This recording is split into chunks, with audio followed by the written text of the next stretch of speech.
Wanasema siku za mwezi ni 40, lakini siku ya kufanyani pia miti yote huteleza. Sasa kimbanga au kisanga kimekuwa kwa mwanadada kuitwa Catherine. Bado amezidi kutaabika ili mradi tu kuweza kumuondoa uhai ya mwanamke mwenzie, yani mwanadada kuitwa Matrida. Na vipi kuhusiana na hali ya mwanadada kuitwa Matrida na kujuza hivi punde, nikukumbushe tu katika tafsiri yetu hii hapa ya dunia. Usisahau kugusa neno ambalo limeandikwa subscribe katika channel yetu, utakuwa umetisha kwa kiasi kikubwa sana. Lakini pia kama mlivyoomba kwamba tuwai kuzitoa simulizi zetu, basi tumekwenda kusikia kilio cha mashabiki wetu, lakini pia tutakwenda kutoa kila baada ya siku moja, tutakwenda kuachia. Kikubwa zaidi uweze kujiunga na channel yetu pendwa kabisa Hiswahili Beats kwa kuweza kugusa hapo neno ambalo limeandikwa subscribe. Sasa tunaendelea na tamthilia yetu. Hapa tunamuona sasa Manyanya ipo katika msongo mzito wa mawazo. Anawaza vibaya mno. Mara ghafla daktari anakuja. Anamwambia, "Ro, vipi? Habari yako?"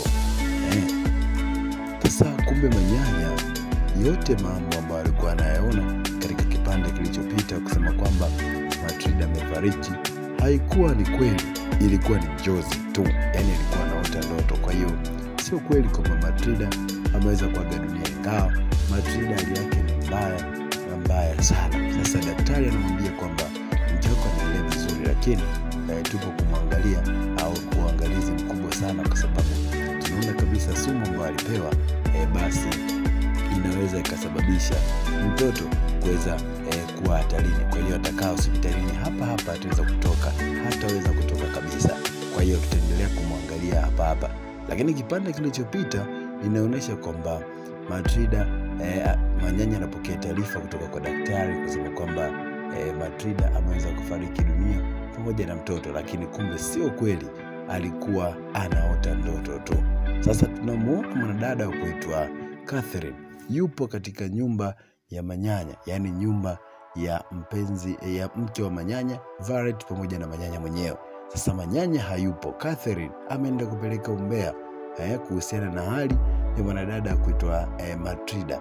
Lakini pia nikukumbushe tu, baada ya kuende ya mkasa huu kutokea, ni kwamba Matrida tulibadilisha mhusika huyu Matrida na kuja mhusika mwingine. Lakini nikukumbushe tu, Matrida yule OG, Matrida mara ya kwanza tumeenda kumleta baada ya kilio na malalamiko ya watu wengi sana kutoka hapa katika tamthilia yetu ya dunia.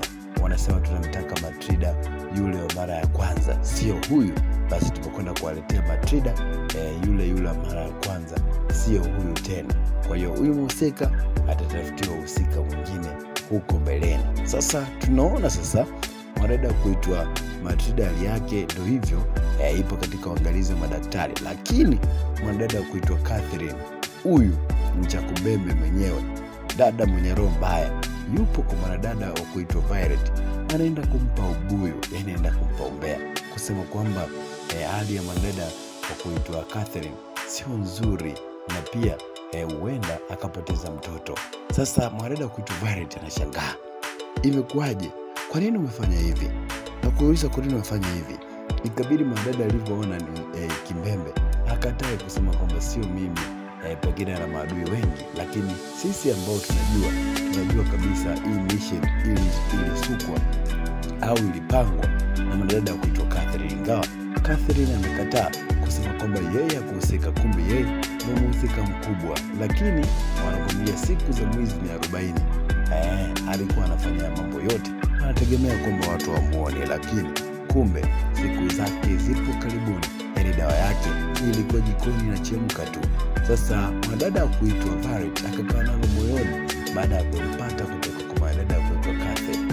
Baada sasa ya Manyanya kurudi nyumbani, anakuja kukutana na mwanadada kuitwa Violet, anamwambia kwamba pole, nasikia mke wako anaumwa bwana. Manyanya alishtuka kweli kweli. Kwa sababu gani? Kwa sababu ifuatayo. Sababu ya kwanza ni kwamba siku ambayo mwanadada kuitwa Catherine ya kuitwa Matilda, yani mchepuko wa manyanya, anapewa ile sumu, walikuwa watu wawili, yani dada yake na mdogo wake. Kama umependezeshwa na kitendo cha manyanya kupata wasiwasi dhidi ya majibu au maswali ambayo alikuwa anamuuliza Matilda anaitwa Barrett, walikuwa dada Matilda, basi gusa neno la, pia ilikuwa ni husika subscribe. Lakini pia kama umependa, basi sisi kama tamthilia ya dada kuitwa na tamthilia dunia kwa ujumla na daktari kumlisha mhusika ambao Matilda sio mtu mwingine tamthilia yetu leo. Baada ya kupotea dada kufupi, kama umependezeshwa na hili tukio, basi msalama anaenda kurudia subscribe ili tujuane sasa nasikia kiasi gani, wangapi ambao wamepanyanya. Lakini pia kama unaamini pia dada Matilda atakuwa sawa na ndio haitasema kama maneno ya akili. Sasa manyanya akasema kwamba nani aliye basi pia kwamba katika kuombea Matilda sasa naomba uniambie mtoto wa dada kuitwa Barrett anakosa majibu ya kujibu. Lakini kama unaamini kwamba ili ni manyanya sasa atapata ukweli mbaya kuhusiana na mwanadada ambaye hajafanisha hiyo vitu, basi gusa like hapo chini, subscribe hapo. Hadi wakati mwingine.